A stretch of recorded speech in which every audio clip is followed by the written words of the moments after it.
Pierre Giorgini. J'en profite quand même pour vous présenter. Vous êtes président-recteur de la Faculté catholique de Lille. Vous êtes ancien directeur délégué de France Télécom Recherche et Développement. Vous avez également été directeur adjoint à l'ANPE, Pôle emploi maintenant, et vous vous définissez vous-même comme un ingénieur optimiste. Vous êtes à la fois un homme d'entreprise, mais également le responsable d'une grande organisation non-profit, la Faculté catholique de Lille. Vous êtes l'auteur au moins de 2 livres, bientôt d'un 3e. J'évoquais tout à l'heure La transition fulgurante, qui est vraiment un livre pédagogique et assez lumineux pour nous donner des clés de compréhension. Et c'est vraiment ça qui nous a décidé à vous demander de faire toutes ces heures de TGV pour venir à Lyon, nous en parler. Donc ce qu'on vous demande aujourd'hui, c'est de nous éclairer. Et on vous passera la parole dans quelques minutes sur ces évolutions. Et puis aussi, pendant le débat, de nous interpeller et de nous questionner sur la façon dont nous nous en saisissons. Christophe Robert, vous êtes délégué général de la Fondation Abbé Pierre. Nous nous connaissons bien. La Fondation Abbé Pierre est un acteur absolument incontournable pour toutes les associations qui agissent en matière d'insertion par l'habitat.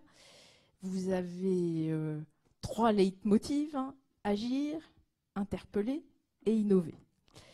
Vous êtes sociologue de formation, chercheur, vous avez piloté pendant de nombreuses années le rapport annuel de la Fondation Abbé Pierre sur le mal-logement.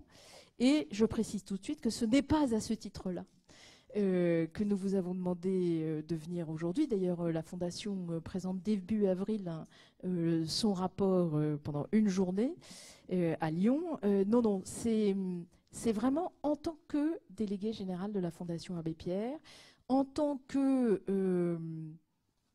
je dirais, jouant un rôle de support, d'encouragement, mais parfois bousculant un peu le monde associatif et surtout les pouvoirs publics, mais de temps en temps nous interpellant un peu sur, bon, qu'est-ce que vous faites? Qu'est-ce qu'on fait maintenant? Que devient la société? Comment on s'empare de ce qui se passe? Donc, Pierre Giorgini, vous parlez de transition fulgurante. Est-ce que vous pouvez nous expliquer pourquoi? Oui, déjà, il y a déjà une question qui est le succès du livre, parce que ça pose question. Ça veut dire que... Parce que transition fulgurante, c'est un oxymore. Transition, c'est quelque chose de progressif. Fulgurant, c'est fulgus, c'est l'éclair. Et je pense que le titre répond assez à cette forme de situation paradoxale qu'on ressent tous plus ou moins aujourd'hui. Alors quand vous dites livre lumineux qui éclaire, je pense que ce livre, qui est d'ailleurs, qui à l'intérieur même du livre introduit un débat parfois très contradictoire, montre que ce que j'éclaire, c'est qu'on ne voit rien. Voilà. Alors comment finalement, voilà un nouveau paradoxe. Je pense que ce livre a le mérite d'essayer en tous les cas de donner des clés de lecture et de montrer à quel point effectivement on rentre dans une transition que l'on peut évidemment voir comme toujours, comme je le dis souvent, quand Christophe Colomb était arrivé dans ce qu'il pensait être l'Inde d'ailleurs, on est peut-être dans une situation un peu similaire, il devait être mort de trouille dans son bateau. C'est-à-dire que les grandes situations de transition qui ont été peu nombreuses finalement dans notre histoire, certains parlent de transition de même nature, de même niveau, on parle de l'anthropocène, c'est-à-dire des types de ruptures d'ordre anthropologique qui seraient pour certains voisines de ce qui s'est passé au Natouffien, c'est-à-dire la sédentarisation des chasseurs-cueilleurs. Et donc quand on est dans des transformations aussi intégrales, évidemment on se pose tous des questions. Pourquoi?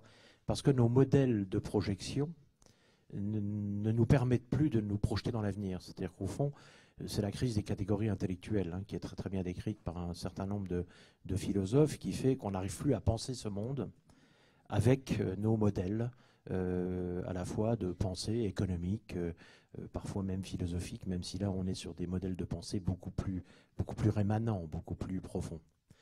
Donc on est dans une transition alors qui est multifacteur. Évidemment, on pourrait tenter de l'analyser de façon beaucoup plus globale, parce qu'il n'y a pas que les 3 actants qu'on a décrits dans le livre, il y en a bien d'autres. Il y a des déterminants géopolitiques, il y a des déterminants écologiques, il y a plein de transitions au fond. Et c'est des transitions qui d'ailleurs parfois n'ont pas grand-chose à voir les unes avec les autres et qui paradoxalement se produisent au même moment. On a comme le sentiment aujourd'hui qu'il y a une espèce de concentration, de transformation du monde qui viennent comme ça converger, un peu comme un espèce autour de la théorie du chaos, c'est-à-dire que d'un seul coup, on a une forme de convergence. Et si on les analyse, on ne peut pas toutes les relier entre elles. Il n'y a pas forcément de corrélation évidente et pourtant, elles se produisent au même moment. Jamais l'humanité, on a le sentiment, n'a eu autant de défis à relever au même moment sur une demi-génération. Alors nous, on l'a regardé sous 3 aspects. Le premier, ça a été un peu un choc lorsque je suis arrivé donc, à la Cato, à l'Université catholique de Lille, qui est également opérateur de soins, opérateur dans plein de domaines. L'idée qu'il y avait quand même globalement une sous-estimation de la révolution technoscientifique qui est en cours, pour le meilleur et pour le pire, c'est-à-dire à la fois dans l'opportunité qu'elle nous offre de détruire à peu près 1000 fois notre planète, et à la fois d'ailleurs dans le champ social et dans le champ humain, et les opportunités qu'elle nous donne aussi de la recréer probablement autrement. Ce qui va d'ailleurs poser la question très bien posée par mon ami Jean-Claude Guibaud dans son livre Le goût de l'avenir, c'est-à-dire, au fond, c'est ce que je dis souvent à mes enseignants, quand un policier ne sait plus tirer, on le met à la retraite, que dois-je faire d'un enseignant qui a perdu le goût de l'avenir? Et le problème, c'est que cette perte du goût de l'avenir, elle a tendance un peu à se développer, et c'est pour ça que j'essaye de développer une espèce d'enthousiasme résolu. C'est plus une posture, parce que je pense qu'il ne s'agit pas de tomber dans la naïveté, mais de passer son temps à penser l'avenir comme dépressif, déprimant, fichu, etc., est un bon moyen de le créer comme tel. On crée toujours une figure fictive de l'avenir quand on essaye de se le représenter, de le mettre en narration, de se le raconter. Alors les technosciences, pourquoi une rupture qui est sous-estimée, y compris par les scientifiques eux-mêmes? Parce que les innovations radicales, on le voit bien, naissent au fond. On a un slogan à la Cato dans toute la transformation qu'on génère qui s'appelle « L'innovation au cœur des rencontres improbables ». D'ailleurs, ce serait assez intéressant de voir si vos rencontres ici sont probables ou improbables. À la Cato, quand on réunit un certain nombre de gens, on se rend compte qu'on n'a que des rencontres probables.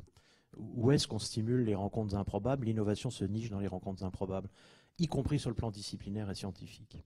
Et donc, ce qu'on a essayé d'identifier, c'est 3 actants, que je vais décrire très rapidement. Le premier, c'est l'autonomisation des technosciences. C'est-à-dire que dans notre société, probablement parce que nos courants philosophiques ont été fortement imprégnés du marxisme en tant que philosophie, je ne parle pas du marxisme politique, on a tendance au fond à considérer les technosciences comme des sous-produits des structures sociales. C'est-à-dire, on entend encore des choses dire au fond, les technosciences seront ce que nous en ferons, etc. Alors qu'en fait, elles sont en train de s'autonomiser, elles sont en train de passer du statut d'objet, si elles l'ont déjà été d'ailleurs, au statut de sujet contemporain, qui détermine et surdétermine un certain nombre de transformations.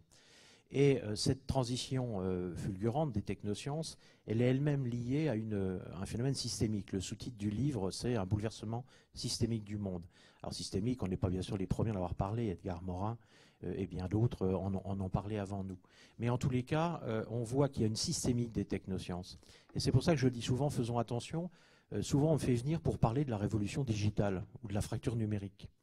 Mais si la fracture numérique, c'était seulement la question de savoir si j'ai ou j'ai pas un ordinateur ou si j'ai ou j'ai pas une tablette, à la limite, ça pourrait se résoudre. La fracture digitale qui est en train de naître, elle vient du fait que la révolution numérique est une révolution beaucoup plus globale qui dépasse très largement Internet. Ce que nous vivons aujourd'hui, c'est qu'il y a un cœur de réacteur, il faut vraiment le comprendre comme ça, qui est une explosion absolument inimaginable, même en ancien franc, comme dirait ma belle-mère, inimaginable, de la capacité de stockage, de traitement et de transfert de l'information, des données numérisées. Pour vous donner juste un exemple, quand j'écris le livre, je vais interroger un certain nombre de spécialistes que nous avons, notamment à l'IEMN, dans des grands laboratoires, sur la question de l'intégration, ce qu'on appelle la loi de Moore. Et donc, ils me disent tous, on est en train de terminer cette loi empirique, et on sera au téra, c'est-à-dire à 1000 milliards d'opérations par seconde sur une petite puce. Et je leur dis, oui, mais est-ce qu'il y a des architectures où on pourrait imaginer dépasser ça? Alors ils me disent, oui, on pourrait le multicouche, on pourrait passer à 4-5 Tera, etc. Puis à un moment, j'avais quand même entendu parler de la physique quantique, c'est-à-dire du fait qu'on pourrait faire donner à une particule plusieurs états simultanés. Et ils me disent, oh, l'ordinateur quantique, ça, pour l'instant, il faut laisser ça aux auteurs de science-fiction. il y a 3 mois, D-Wave annonce le premier ordinateur quantique. Alors il faut être prudent parce qu'il faut encore que la communauté scientifique vérifie. Ils annoncent 10 puissance 8, c'est-à-dire 100 millions de fois 1000 milliards d'opérations par seconde. Ce que ça entraîne derrière, c'est tout en chaîne. Quand vous regardez les prix Nobel de chimie, Karplus, Leavitt et Warshall, ils ne font pas de la chimie, ils font de la simulation moléculaire. Pour leur système de simulation moléculaire, lisez leur discours d'Oslo, ils demandent de la puissance, c'est-à-dire qu'au fond, leurs modèles permettent de simuler des molécules. C'est une véritable révolution dans le domaine notamment de la pharmacologie, puisque vous n'avez plus besoin des souris blanches, en gros, vous pouvez directement simuler. Et quand vous discutez avec eux, moi je ne l'ai pas fait directement, mais avec des gens qui ont travaillé sur leurs travaux, ils vous disent, bon, mais enfin, vous savez, hein, j'en ai encore un en tête qui me disait, on en est à la simulation d'un morceau de virus, et rien que pour simuler ça, il nous faut déjà des calculateurs hyper puissants. Donc avant qu'on pense simuler des organes, voire reste, arrêtons de fantasmer. Sauf que D-Wave, c'est 10 puissance 8, c'est-à-dire 100 millions de fois, 1000 milliards d'opérations par seconde. Je prends cet exemple juste pour montrer que vous avez un cœur de réacteur qui est un bouleversement systémique sans précédent, qui amène d'ailleurs, vous avez vu, des scientifiques à faire des appels. Regardez Hawking, l'astrophysicien, dit est-ce qu'il ne faut pas que l'on fasse un moratoire, qu'on prenne le temps. À la limite, comme le dit Rodier, il parle de l'autopoïèse, c'est-à-dire à la limite, est-ce qu'on va avoir le temps? Il ne s'agit pas de dire que ceci est absolument néfaste, mais on voit bien, comme le dit ce physicien, il dit au fond, ce qu'on a perdu, c'est l'autopoïèse, c'est-à-dire la capacité du système de s'adapter au moins aussi vite que l'environnement qu'il génère.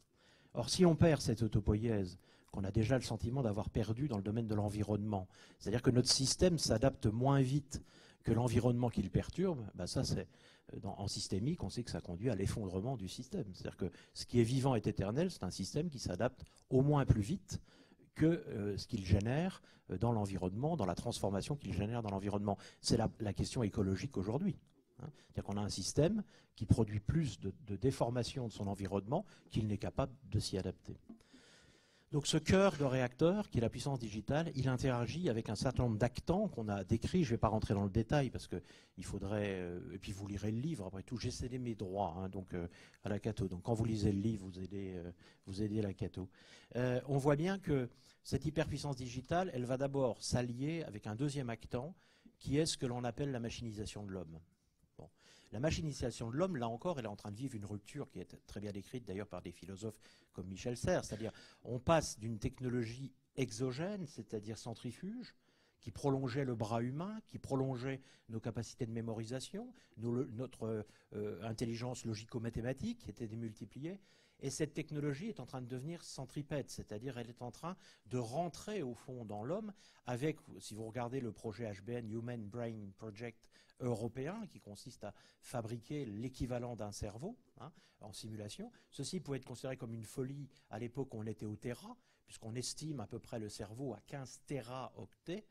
Aujourd'hui, c'est tout à fait accessible. Donc c'est une modification phénoménale. Alors même s'il faut 1 mégawatt pour faire tourner D-Wave, et je rappelle 20 watts pour faire tourner le cerveau. Donc moi, chrétien, je dis Dieu était quand même assez compétent finalement. Il y a un génie des procédés là qui n'est pas inintéressant, qui va d'ailleurs tenter d'être pris par le biomimétisme. Hein. J'en dirai 2 mots aussi. Donc ça, c'est la machinisation de l'homme. À toute vitesse, avec des ruptures. Moi-même, président d'université, comment puis-je oublier que mes étudiants, dans 4-5 ans, arriveront en cours avec leur Google Glasses, que Apple a décidé de reprendre, alors qu'il avait abandonné il y a 3 ans, avec un objectif de 500 millions de Google Glasses dans les 5 ans. On verra s'il tiendra son objectif. C'est une petite révolution quand même, puisque c'est-à-dire que tous mes étudiants seront avec leur iPhone branchés en permanence, en même temps qu'ils écoutent, qu'ils regardent, ils pourront aller naviguer, etc. Ça fera moins de buzz dans Paris, puisque pour l'instant, vous avez remarqué que les gens qui se dirigent avec leur GPS sur le portable se payent quand même les stations de métro, les poteaux et les gens qu'ils croisent. Le deuxième actant, c'est l'inverse, c'est l'humanisation des machines. Alors ça aussi, avance à une vitesse absolument fulgurante. Et là, je n'aurai pas le temps de rentrer dans le détail. On le voit avec les agents intelligents, on le voit avec tout ce qui se développe autour de la robotique intelligente. Le big data, évidemment, comment ne pas en parler, dont on parle partout, avec d'ailleurs là encore des risques, des opportunités absolument considérables, notamment dans le champ de la santé. Hein. Watson est en train de faire des progrès, l'hypercalculateur d'IBM, absolument considérable sur le diabète, par exemple, hein, en travaillant sur des cohortes absolument inimaginables dans la médecine traditionnelle, et en même temps, par exemple sur la question de la mutualisation du risque, pose des questions sans précédent, y compris de droit positif, c'est-à-dire jusqu'où je suis prêt à assumer le risque que quelqu'un fait courir à sa santé quand j'aurai des logiques de prédiction qui seront extrêmement fines et extrêmement fiables de croisement des différentes caractéristiques. Ensuite, vous avez évidemment tout ce qui tourne autour du 3D. Alors on en parlera peut-être tout à l'heure, aussi bien dans la réalité virtuelle que dans les techniques d'impression 3D, que je rappelle sont à la fois à l'œuvre à l'échelle méso, ce sont les fameuses maisons imprimées en 3D dont on pourra parler, à l'échelle macro, pardon, à l'échelle méso, c'est les premières imprimantes domestiques, hein, 199 $, qui arrivent aujourd'hui sur le marché, qui ne manqueront pas d'être demandées par vos enfants ou vos petits-enfants. Et puis même à l'échelle nano, puisque vient d'être mise sur le marché la première imprimante à l'échelle nanométrique, sous vide, évidemment qui est une espèce de microscope à effet tunnel, donc c'est 500 000 €, mais en tous les cas ça révolutionne y compris la question de la conception moléculaire ou de protéines complexes directement par impression 3D. Enfin le biomimétisme, évidemment, qui... écoutez sur Internet les conférences d'Idriss Aberkane, qui est un brillant chercheur aujourd'hui, professeur à Stanford, dont l'idée évidemment est de dire, au fond, nous avons dans le génie des procédés dont je parlais tout à l'heure, les fameux 20 watts, là des trésors de savoir-faire, et en plus il observe que la nature ne fait pas de déchets. Il n'y a pas de déchets dans la nature. Tout est recyclé. La nature est quasiment entièrement circulaire. Évidemment, tout est une question de temporalité. Et donc, là aussi, il y a beaucoup de travaux. Moi, j'étais il n'y a pas très longtemps, il y a quelques mois, chez Bombardier, dans le banlieue de Montréal, qui travaille très très fort sur ces techniques de biomimétisme, enfin sur cette science qu'on appelle le biomimétisme. Il y a là aussi des ruptures absolument considérables. Donc, on voit ces actants, et ce qu'il faut comprendre, c'est que ces actants se combinent entre eux. C'est-à-dire c'est bien l'hyperpuissance digitale qui va permettre le big data, qui lui-même va permettre aux lunettes 3D d'accéder à des banques de données considérables, qui va lui-même... Donc on a un système où chacun des actants vient se ressourcer, ou au fond se développer dans les autres. C'est un phénomène qu'on appelle systémique, c'est-à-dire qu'on a vraiment une révolution systémique. Le deuxième aspect de cette révolution, c'est le mode maillé coopératif dont vous parliez tout à l'heure. C'est-à-dire, c'est l'émergence de ce nouveau mode, de ce nouveau paradigme des coopérations. Alors, ce n'est pas complètement nouveau. Il a toujours existé, hein, ce que les économistes appellent la catalaxie du marché. C'est-à-dire, au fond, vous avez le chaos qui est ces espaces d'échange domestiques qui se font à l'échelle locale, qui sont d'ailleurs pas forcément monétarisés. Et puis, vous avez cette forme de chaos, d'échange, qui a fait émerger quelque chose qui relevait de l'ordre. Et l'ordre, ce sont les institutions, ce sont les firmes, ce sont les entreprises, ce sont les sociétés, etc. Et il y a toujours eu, évidemment, des interactions entre cette partie ordonnée et puis ce que Coandé appelle l'underground, c'est-à-dire cet espace un peu chaotique. Et d'ailleurs, Patrick et Laurent, avec lesquels on travaille beaucoup, ont parfaitement mis en évidence que, contrairement à ce qu'on pense, le succès de la Silicon Valley n'est pas du tout lié à un effet qu'on pourrait qualifier d'Alfred Marshall, c'est-à-dire qui consiste à colocaliser des entreprises de domaines différents. Et elle est liée au fait de l'existence de cet underground, c'est-à-dire que quand une start-up démarre, si elle échoue, eh bien la personne vient au fond se réinventer dans le golf, le bar, les garages, les associations différentes qui existent. Donc il y a vraiment une réinvention de l'upperground, ce qu'il appelle l'upperground, c'est-à-dire la partie institutionnelle, les firmes, etc., dans l'underground, c'est-à-dire cette cour de récréation, on pourrait dire ça comme ça, qu'on évoque dans le deuxième tome, dont je dirais 2 mots. Et puis enfin, l'économie créative, c'est-à-dire qu'on voit aujourd'hui que l'économie est en train de migrer de l'efficacité productive. Hein. On sort de l'économie de l'efficacité productive, c'est-à-dire que l'avantage comparatif se fabriquait sur l'efficacité de production, et on est en train d'en sortir, du fait d'ailleurs de l'effondrement des coûts fixes essentiellement, et on est en train d'aller vers l'intensité créative. Ce qui va aussi poser question, parce que une économie basée sur l'intensité créative, c'est aussi une économie en quelque sorte élitiste, c'est-à-dire qui va pouvoir bénéficier de l'intensité créative et va pouvoir marquer des points au fond dans cette économie de l'intensité créative. C'est quand même une rupture, parce que quand même pendant, on va dire 2 millions d'années, depuis que l'homme est identifié, enfin les hominidés en tous les cas, la valeur ajoutée humaine, c'était la force et l'habileté. C'était la valeur ajoutée dominante. Ensuite, on est passé à l'ingéniosité et à l'intelligence dans les sociétés industrielles développées, et nous sommes en train de quitter ce domaine-là pour aller vers l'intensité créative. Et cette rupture va aller à une vitesse phénoménale. Alors, ce qui va poser un certain nombre de problèmes, et je terminerai là-dessus, on reviendra peut-être tout à l'heure au travers du débat sur la fulgurante recréation. Le problème que ça va poser, au fond, le cœur du débat, il est entre Schumpeter et Luc Ferry, on dirait, si je prends deux, même s'ils ne jouent pas forcément dans la même cour. C'est-à-dire, est-ce que la destruction créatrice, qui est une espèce de... Voilà un rêve qu'il va peut-être falloir oublier. Hein, je conclurai en disant qu'il y a au fond, deux illusions que nous devons dépasser maintenant. La première, c'est que la destruction créatrice continuerait à agir d'elle-même, au fond, toute seule, dans un marché de libre-échange.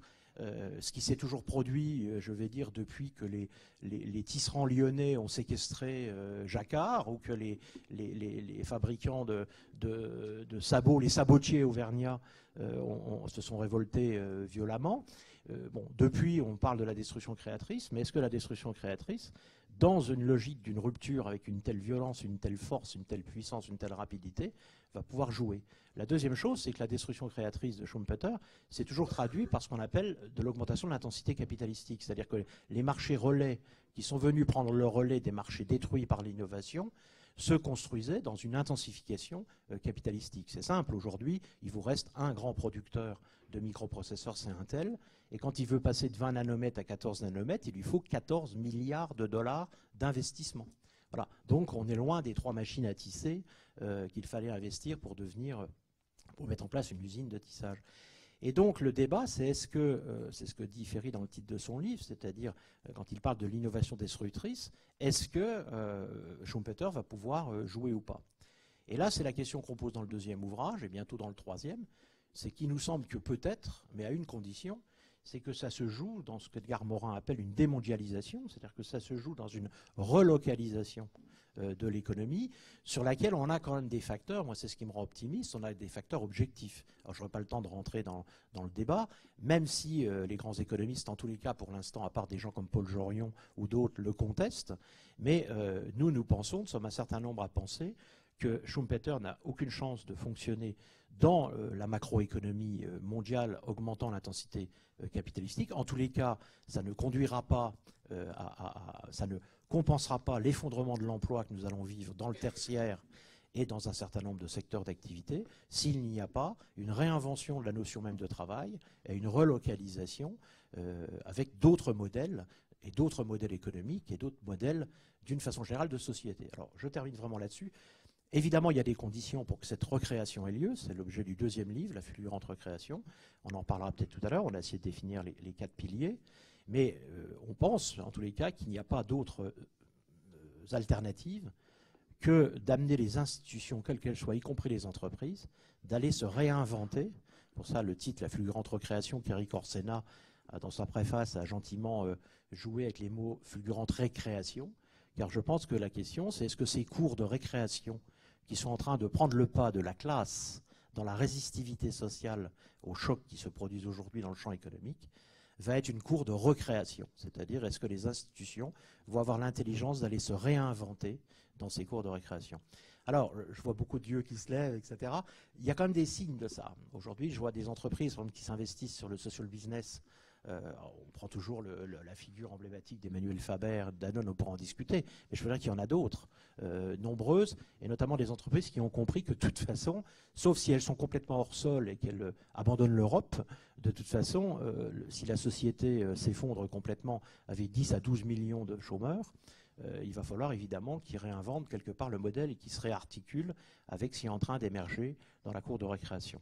Et puis le deuil qu'on a à faire, et vraiment je termine là-dessus, j'ai dit 2 deuils.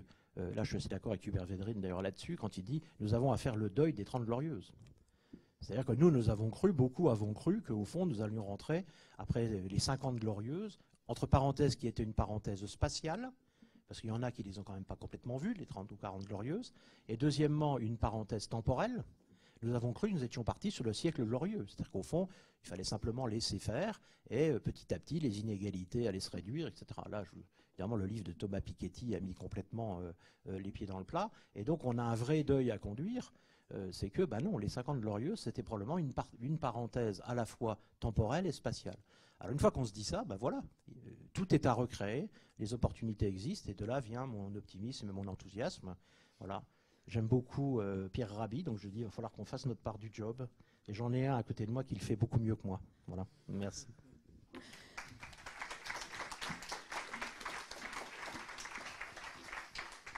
Merci beaucoup, Pierre Giorgini. Alors, Christophe Robert, que vous évoque ce panorama brillamment, mais aussi très rapidement dressé? C'était la commande, hein. Ouais. Bravo. Écoutez, beaucoup de questions surtout, mais je vais me plier à l'exercice qu'on m'a proposé, parce que qu'est-ce que je vais bien pouvoir dire sur cette question-là? Et nos collègues qui nous invitent ici ont dit si, on souhaiterait vraiment qu'il y ait une réaction de ta part. Alors, je dis, écoutez, si vous pensez, je veux bien me plier à ce jeu. Non, mais peut-être regarder du point de vue de la Fondation, hein, ce que nous on observe de la société, comprendre un petit peu ces évolutions qui sont décrites par Pierre Giorgini, comment elles percutent de plein fouet nos habitudes, la réalité de ce que vivent les ménages, peut-être poser des questions pour en fait commencer à initier le débat. Je pense que c'est ça, hein. Moi, je n'ai aucune expertise sur la question, mais je suis un observateur, comme d'autres, du développement de nos sociétés et de la situation des plus fragiles, notamment. C'est aussi une des fonctions de Solia. C'est la mission de Solia dans le domaine de l'insertion par l'habitat. C'est aussi la mission de la Fondation Abbé Pierre et puis de tous les acteurs avec qui on travaille. D'abord, constater que ces nouvelles technologies ou ces nouveaux possibles, puisque c'est ça qui nous est dit, sont omniprésentes. C'est-à-dire qu'on est déjà dedans. Il n'y a pas tellement de questions de dire est-ce qu'on aime, est-ce qu'on n'aime pas. On y est. Je crois que c'est très bien décrit par Pierre Giorgini, qu'on est dans une situation où, et vous l'avez dit, c'est prometteur, quelque part.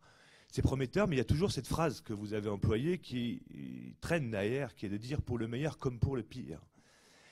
Et donc, au fond, philosophiquement, ou en tout cas humainement, la question qui nous est posée, et on en est tous responsables, c'est qu'est-ce qu'on va faire de ça? Comment on va se saisir de ces nouvelles opportunités? Comment on va se saisir de ces nouvelles réalités qui sont déjà là? C'est pas est-ce qu'on a envie d'aller dans ce monde, c'est comment on va s'adapter? Comment nous, même les associations, nous, citoyens, comment la ministre du Logement qui était à Lyon ce matin et qu'on l'accompagnait, donc les institutions vont aussi se saisir de cette question. Et comment l'articulation d'ailleurs entre citoyens, acteurs de la société civile, milieu associatif, va pouvoir fonctionner avec les institutions et l'économie globalement face à ces révolutions très importantes. Moi j'observe que de toute façon on y est déjà. Et quand on regarde les pratiques, par exemple, de recherche de logement, de recherche d'emploi, d'accès à la culture, aux soins, vous l'avez dit, on est déjà dans un accès qui est complètement modifié dans le rapport à l'information, dans le rapport au possible, au domaine des possibles, qui est plutôt d'ailleurs une extension du domaine des possibles, ce qui est très intéressant en soi. Je constate aussi qu'on est déjà dans des modifications de rapports sociaux, du fait de ces révolutions décrites par Pierre Giorgini. Avant tout, moi, j'ai envie d'en percevoir quelque chose de positif. Je réfléchissais ces derniers mois comment ce qui est posé dans ce bouquin percute ce que nous, on croise.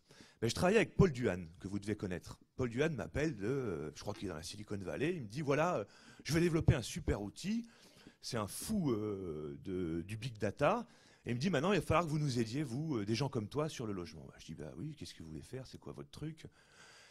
Eh bien, je voudrais, grâce au big data connecté, interconnecté, favoriser l'accès à l'emploi et au logement des populations à la recherche d'un emploi et à la recherche d'un logement. Alors, je dis, bah ça c'est quand même déjà un objectif qui est cool, c'est plutôt sympa. Et il me dit, non mais je rigole pas, c'est sérieux.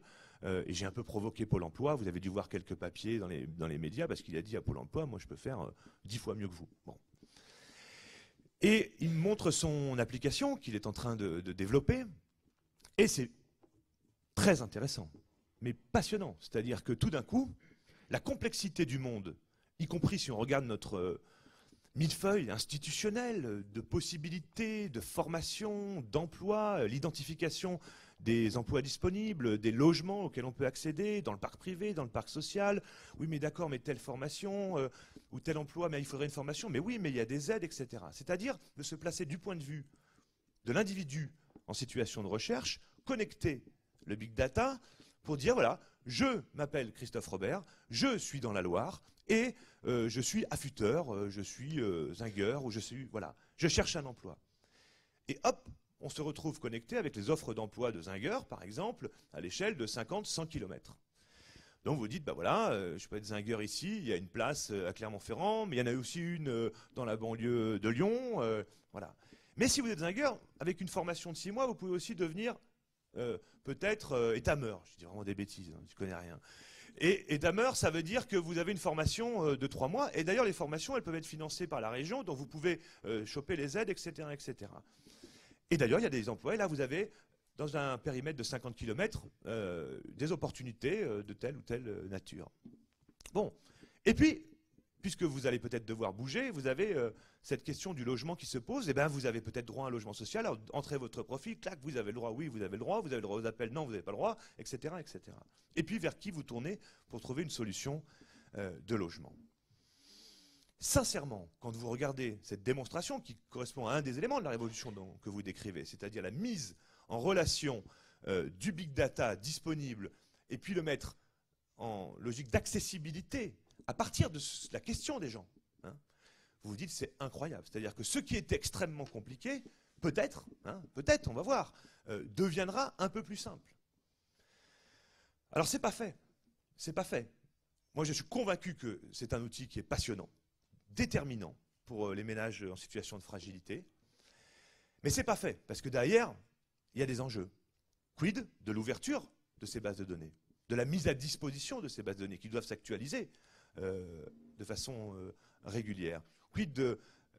donc moi je lui ai dit, je vais aller voir avec vous les bailleurs sociaux pour voir s'ils sont prêts à mettre à disposition banque de données, les agences immobilières pour voir s'ils sont prêts, et puis on va essayer de travailler, je vais travailler avec Paul Duhan pour essayer d'avancer dans la mise à disposition de ces données. Bon. Ça c'est le côté positif, on l'a vu aussi récemment avec des initiatives qui correspondent au paradigme coopératif que vous avez évoqué, je pense. Tout d'un coup des gens ont dit, mais moi, ça ne me fait pas marrer de voir des réfugiés qui n'ont pas de solution et que les institutions ne se bougent pas. J'ai envie de me bouger en tant que citoyen. Et je m'organise en tant qu'association. Et je fais appel à la solidarité spontanée des individus pour mettre à disposition une chambre, pour mettre à disposition un logement vacant, y compris dans le milieu rural, etc., etc. Et on a suivi 2-3 opérations parce qu'on a appuyé ces types de démarches à la Fondation Abbé Pierre, c'est une de nos missions. Et on a pu voir que c'était impressionnant. Impressionnant. Impressionnant d'efficacité dans la mise en adéquation entre une offre, une demande, et aussi pour faire émerger des nouvelles réponses qui n'existaient pas dans le cadre institutionnel institué. Et donc, on se dit, voilà, il y a là des opportunités extraordinaires qui n'existaient pas, sans doute, sans cette révolution ou sans ces révolutions multiples que vous évoquiez. Je pense aussi, mais à des choses beaucoup plus simples, des simulateurs de droit, pour savoir à quoi on a le droit. Je pense aussi... par exemple, ce qu'on a pu développer à la Fondation, des coffres-forts numériques. Vous savez, quand vous êtes sans abri, qu'il faut 10 fois par jour donner tous vos papiers, donner les garanties pour pouvoir obtenir telle aide, et puis telle autre aide, et puis telle autre aide. Et puis que quand vous vivez à la rue, vous êtes souvent menacé de vol, de violence, parce que c'est là où vous êtes le plus fragile, évidemment. Eh bien, ces coffres-forts numériques sont maintenant expérimentés par les institutions qui s'en sont saisies. Je crois qu'il y a une dizaine de CCAS depuis début mars qui se sont initiés dans cette démarche. C'est intéressant aussi. C'est intéressant aussi dans le domaine de l'accès à la culture, etc., etc. Donc on pourrait multiplier en tout cas les bons usages de ce que vous décrivez comme étant des révolutions, pas toutes celles que vous avez évoquées, mais en tout cas une partie d'entre elles. Ceci dit, on est assez prudents, nous, sur plusieurs points. D'abord, il ne faut pas que ces révolutions, je ne sais pas comment vous les qualifiez, numériques, diverses et variées, mettent davantage de populations en situation d'exclusion ou marginalisées à l'écart. C'est-à-dire, qui va pouvoir prendre, ou qui peut, parce qu'on est déjà dedans, prendre le pas de ces révolutions, de ces évolutions très importantes. Il ne faut pas, en gros, que la fracture numérique vienne accentuer les inégalités, et vous l'avez dit à un moment dans votre propos. Alors on le sait, par exemple, ça ne se réduit pas à ça, mais vous l'avez évoqué quand même, la question du taux d'équipement, elle est plutôt bonne, mais quand on regarde les ménages que nous, on aide, et que vous, pour certains d'entre vous ici, aidez, là, pour le coup, le taux d'équipement ou l'accès aux outils à la connexion même, est relativement limité. Je reprends, et je pense qu'Emmaüs Connect est dans la salle, mais quelques chiffres qui sont publiés quand même. Quand on regarde ceux qui sont les ménages à bas revenus, alors c'est à peu près autour de 1 500 € dans la poche. Vous voyez qu'il y en a 37% qui ne possèdent pas d'ordinateur, contre 17% dans la population globale.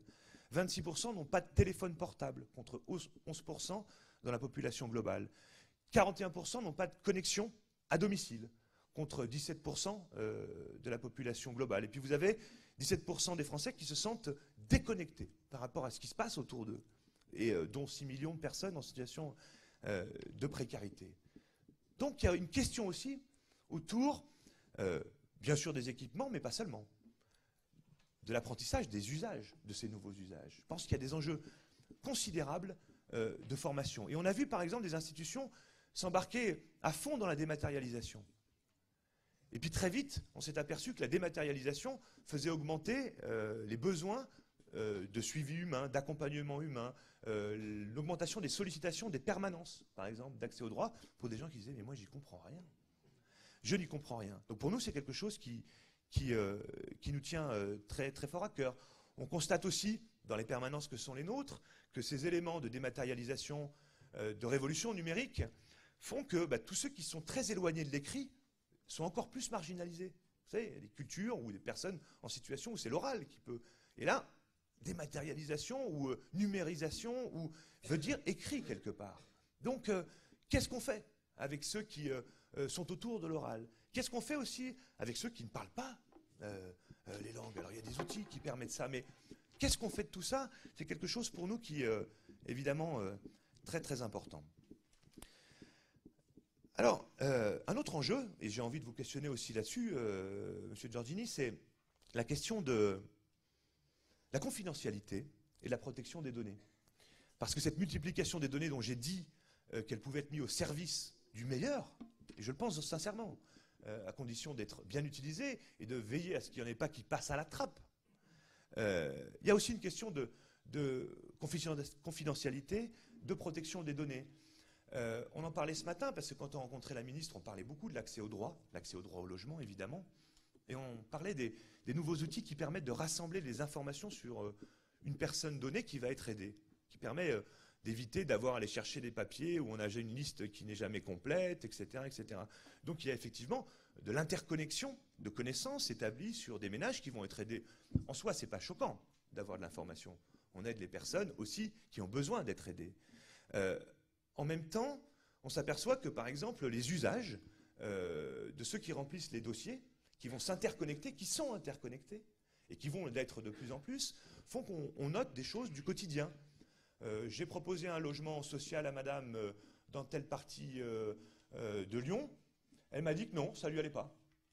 Et ça ne lui allait pas se transforme en refus d'attribution d'un logement social, lequel refus fait que vous repassez.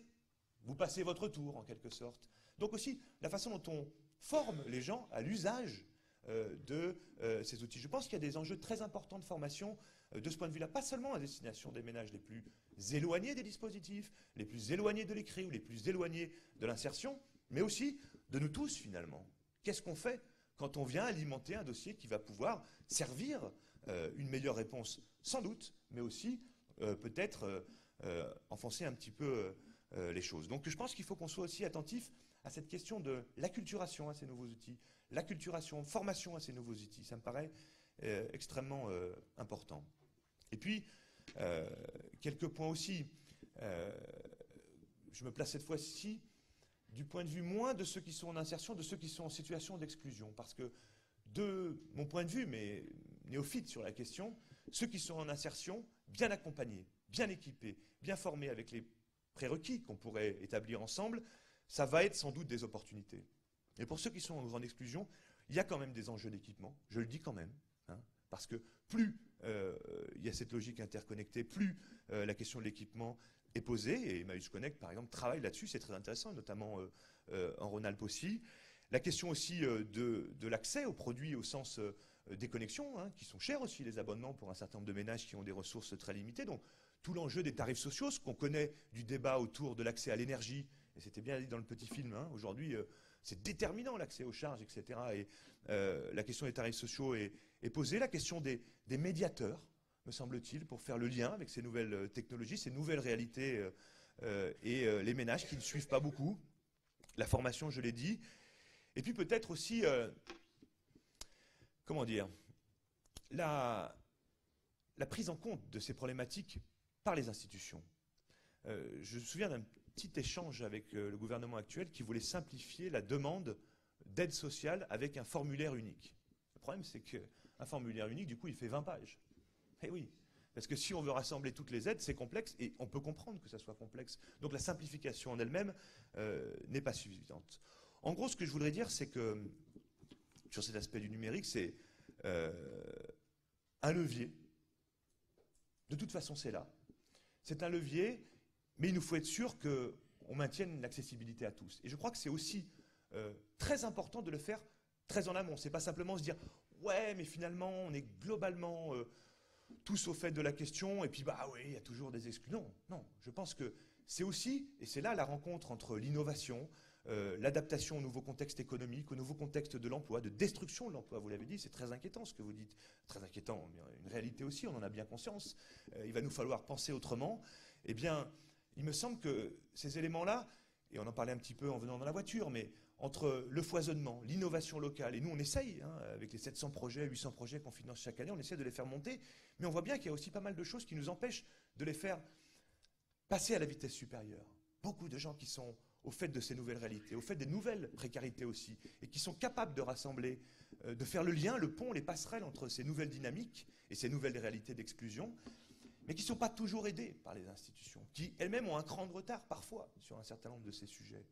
Donc, on est dans la rencontre du local, du national, ou du local et du global, comme vous le disiez tout à l'heure, de l'innovation foisonnante qui doit se développer, mais aussi qui ne doit pas être empêchée, mais même aidée au plus haut niveau, parfois de l'État, mais ce n'est pas forcément de l'État, ça peut être des institutions aussi privées, effectivement, dans la rencontre, comme vous le disiez, avec l'économie sociale et solidaire, avec la RSE, responsabilité sociale des entreprises. Il y a matière, sans doute, à créer des nouvelles rencontres qui obligent aussi, qui nous obligent, le secteur associatif, à nous bouger et à nous adapter à ces nouvelles réalités, sans laisser tomber ceux pour lesquels on a une attention particulière et auxquels devrait avoir, à mon avis, la société dans son ensemble, une attention particulière. Voilà ce que je pouvais dire. C'est pas grand-chose, mais ça permet d'initier le débat. Merci à vous. Merci beaucoup, Christophe Robert.